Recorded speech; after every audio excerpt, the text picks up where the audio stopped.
Hello everyone, welcome back to my channel. তো আমি নিয়ে চলে এসেছি একটি হেলদি ঝোলের রেসিপি।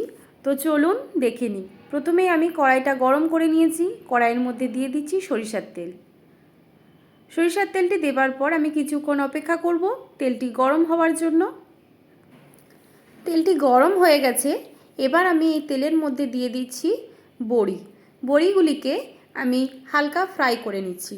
ফ্রাই করে নিয়ে আমি একটি অন্য পাত্রে তুলে নেব। খুব সাবধানে বড়িগুলিকে আমি ভেজে নিচ্ছি।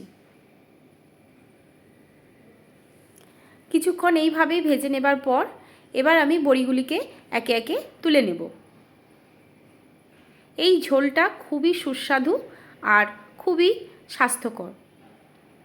তো এইভাবেই আমি তুলে নিলাম। এবার আমি তেলের মধ্যে দিয়ে দিচ্ছি কালো জিরে। এখানে আমি ছোটো চামচের 1 চামচ কালো জিরে দিয়েছি। কালো জিরেটি দেওয়ার পর দিয়ে দিচ্ছি পেঁয়াজের কুচি। এখানে আমি একটি মিডিয়াম সাইজের পেঁয়াজ ব্যবহার করেছি। আর খুব মিহি আমি পেঁয়াজগুলিকে কুচিয়ে রাখলাম না, হালকা মোটা মোটা করে কুচিয়েছি। তো কিছুক্ষণ আমি এইভাবেই এই তেলের সাথে পেঁয়াজটিকে ফ্রাই করে নেব। কিছুক্ষণ এইভাবে পেঁয়াজটি ভেজে নেবার পর এবার আমি এর মধ্যে দিয়ে দিচ্ছি সামান্য পরিমাণে লবণ আর একটু হলুদের গুঁড়ো। লবণ আর হলুদের গুঁড়োটি দেবার পর প্রপারলি আমি এটিকে মিক্স করে নিচ্ছি। পেঁয়াজগুলোর একটি সুন্দর একটি কালার এসেছে। এবার আমি এর মধ্যে দিয়ে দেব টমেটো স্লাইস করে রাখা। একটু মোটা মোটা করে আমি টমেটোটিকে কেটেছি। আপনারা যখন কোনো রেসিপি বানাবেন কাটিংটা সবসময় চেষ্টা করবেন এক ধরনের রাখা। যদি লম্বা লম্বা করে কোচান তাহলে সব সবজিগুলোই লম্বা লম্বা করে কাটতে হবে। এতে প্রেজেন্টেশনটাও খুব সুন্দর আসে। তো লম্বা লম্বা করে আমি টমেটোটিকে কুচিয়ে এর মধ্যে দিয়ে দিলাম। এবার আমি অ্যাড করছি সমস্ত সবজিগুলিকে। এর মধ্যে আছে আলু, গাজর, পেঁপে, লাউয়ের ডাঁটা, বেগুন, সবগুলিকেই কিন্তু আমি লম্বা লম্বা করে কেটেছি। আর সবার প্রথমে দিয়েছি টমেটো আর পেঁয়াজ। তো এইভাবে সমস্ত মশলার সাথে আমি মিক্স করে নিচ্ছি। কিছুক্ষণ বাদ এটিকে চালিয়ে নিতে হবে। এবার আমি এর মধ্যে অ্যাড করলাম স্বাদ মতো লবণ।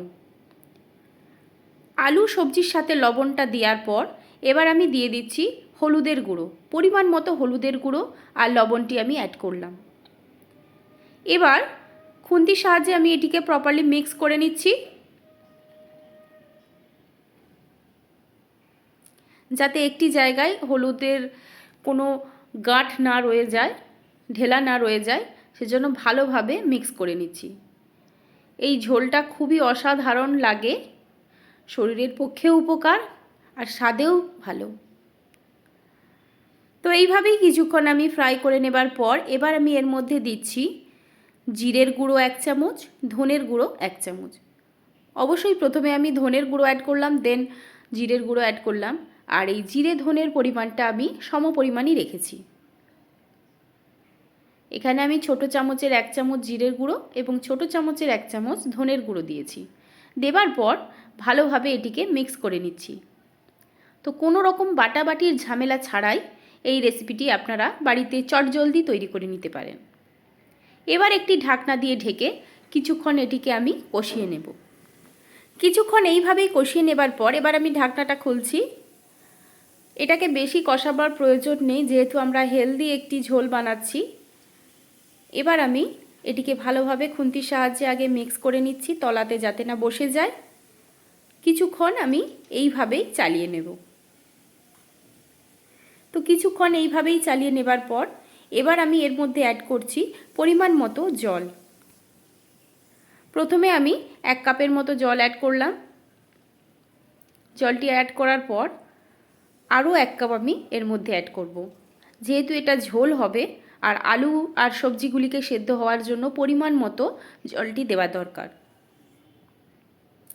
জলটি দেবার পর এবার আমি ভালোভাবে মিক্স করে নিচ্ছি। সুন্দরভাবে আমি মিক্স করে নিয়েছি। আর এই হচ্ছে আমার ঝোল, এখনও বয়েলড হয়নি। এবার এটিকে আমি একটি ঢাকনা দিয়ে ঢেকে প্রপারলি বয়েল করে নেব। তো এবার আমি একটি ঢাকনা দিয়ে ঢেকে দিলাম এটিকে বয়েল হওয়ার জন্য। সবজিগুলো প্রপারলি নরম হয়ে যাবে, দেন আমি এর মধ্যে অ্যাড করব বড়ি। তো এইভাবেই আমি ভালোভাবে বয়েল করে নিচ্ছি। তো এবার আমি ঢাকনাটা খুলে দেখছি সুন্দরভাবে এটি বয়েল হয়ে গেছে,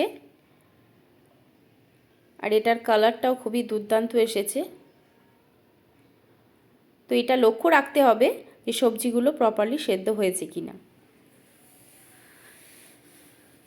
বাড়িতে যদি ছোট বাচ্চা থাকে বা বয়স্ক লোক থাকে, এই ঝোলটা তাদের জন্য একদম আইডিয়াল। এবার আমি দিয়ে দিচ্ছি বড়ি। আমি 1 ফুল হ্যান্ড বড়িকে ভেজে আমি দিয়ে দিলাম। বড়িটা দেবার পর আরও আমি 5-7 মিনিট এইভাবেই ফুটিয়ে নেব। আবারও একটি ঢাকনা দিয়ে ঢেকে 5 থেকে 7 মিনিট আমি ওয়েট করব। এবার আমি ঢাকনাটা খুলে দেখছি ঝোলটা আমার একদম রেডি হয়ে গেছে, রেডি টু সার্ভ। তো চলুন দেখে নিই এর ফাইনাল লুক। তো এই হলো ডাঁটার ঝোলের ফাইনাল লুক। লাউ ডাঁটার ঝোল সবজি দিয়ে কিভাবে বানাতে হয় তারই রেসিপি আমি আপনাদের সঙ্গে শেয়ার করলাম।